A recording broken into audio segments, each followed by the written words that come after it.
Bonjour et bienvenue dans le journal Anti-Guyane de ce jeudi 6 mai 2010. En Guadeloupe, le GAPEG a signé hier soir un accord avec la Caisse d'allocation familiale et le Conseil général. Les 44 crèches du groupement des associations de la petite enfance de Guadeloupe devraient rouvrir leurs portes dès lundi. En Martinique, le conflit entre intersyndicales et direction du CHU de Fort-de-France se poursuit. La mobilisation se propage à d'autres établissements hospitaliers de la capitale. En Guyane, l'audience concernant l'affaire qui oppose Rodolphe Alexandre à des membres de l'UTG a été repoussée à fin octobre. Bonne nouvelle pour les parents, les 44 crèches membres du groupement des associations de la petite enfance de Guadeloupe devraient rouvrir leurs portes dès lundi. La GAPEG a en effet signé un accord hier soir avec la Caisse d'allocation familiale et le Conseil général afin d'obtenir le remboursement des prestations avancées pour le fonctionnement du premier trimestre 2010. Un trou dans la trésorerie des structures d'accueil qui devrait être comblé dès le début de la semaine prochaine.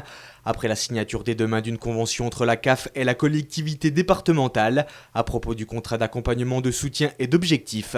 Initialement annoncé le 17 mai, le versement des 800 000 € du Conseil général à destination des professionnels de la petite enfance devrait donc intervenir plus tôt que prévu, de quoi satisfaire les 1500 tatis qui ont rencontré ce matin le directeur de la CAF Jean Saint-Clément afin d'exiger le paiement de leur salaire. Le conflit social au CHU de Fort-de-France entre dans sa deuxième semaine et le mouvement se durcit encore. Aujourd'hui, les personnels des 3 autres structures de la capitale ont suivi la mobilisation. À l'hôpital Clarac, au centre Emma Ventura et à la maison de la femme, de la mère et de l'enfant, seuls les véhicules d'urgence, les personnels inscrits sur les plannings et les patients en consultation ont pu accéder aux différents sites.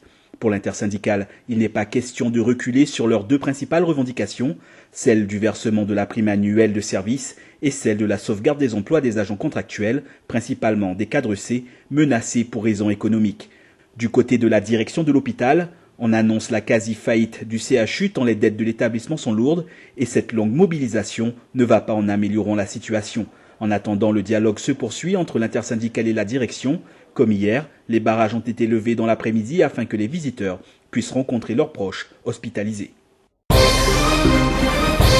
Suite à une plainte déposée par l'ancien maire de Cayenne, l'audience prévue à ce jour a été reportée à la fin du mois d'octobre 2010. Rodolphe Alexandre aurait subi des violences en réunion le 17 septembre 2008 lors d'une rencontre avec une délégation de l'UTG. Les représentants du syndicat réfutent les accusations dont ils font l'objet. On écoute Christian Ravin de l'UTG. Nous nous inscrivons faux par rapport à cette affirmation et c'est la raison pour laquelle nous allions profiter de ce tribunal pour faire la démonstration que c'est un montage de plus mis en place par un employeur élu par ailleurs de façon à empêcher le syndicat de remplir sa mission normale qui est de défendre les salariés quand ils ont besoin de l'être.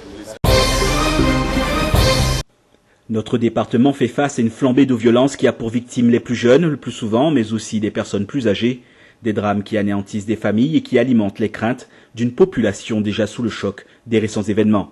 Dimanche dernier encore, c'est un jeune Foyalais de 23 ans qui était abattu froidement sur le pont de Californie par 2 individus qui ont pris la fuite après avoir tiré plusieurs coups de feu. Mais jusqu'où ira ce déchaînement de violence ? Les sociologues interrogés sur la question indiquent que notre société se trouve à un virage de son histoire, à l'heure où crise sociale et économie rongent notre quotidien. Malheureusement, trop souvent, il s'agit d'actes gratuits qui coûtent la vie à des individus parfois étrangers aux affaires ayant entraîné les altercations. De leur côté, les forces de l'ordre préfèrent parler de séries tragiques et ponctuelles, de quoi initier selon certains les états généraux de la violence afin de se pencher concrètement sur cette tendance négative de la délinquance dans notre île.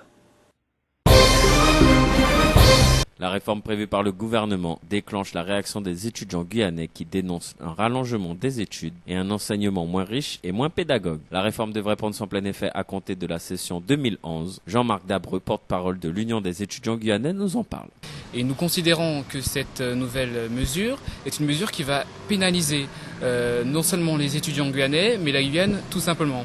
D'une part, parce que ça va rallonger le temps d'études pour être enseignant, et de facto, nous allons rencontrer des difficultés pour que la Guyane puisse avoir des enseignants et pour que les élèves guyanais puissent être formés par des personnes qui viennent du pays. Les travaux d'aménagement routier de Jarry et le projet de 2x2 voies de la route nationale 10 entre le rond-point de Moudong et l'échangeur de Jabrin nécessitent un élargissement du giratoire. Le rond-point actuel jouxte plusieurs terrains et son agrandissement implique la relocalisation de 8 palmiers royaux qui seront prochainement replantés sur l'allée du manoir de Capesterre-Bello. Une opération minutieuse destinée à préserver ces arbres adultes selon Louis Galantine, président de la commission environnement et écologie de la région. L'allée du manoir est en déficit de palmiers royaux. C'est le pourquoi, au lieu de faire venir en fait des palmiers ailleurs, eh bien, il suffisait de récupérer ces palmiers qui ont une durée, déjà une durée de vie de 20 années. Alors vous comprendrez pourquoi nous faisons et nous menons cette opération. Dessouchage, extraction et transplantation sur le site de Capesterre, les palmiers royaux disposent désormais d'un nouveau lieu de résidence pour accroître leur longévité.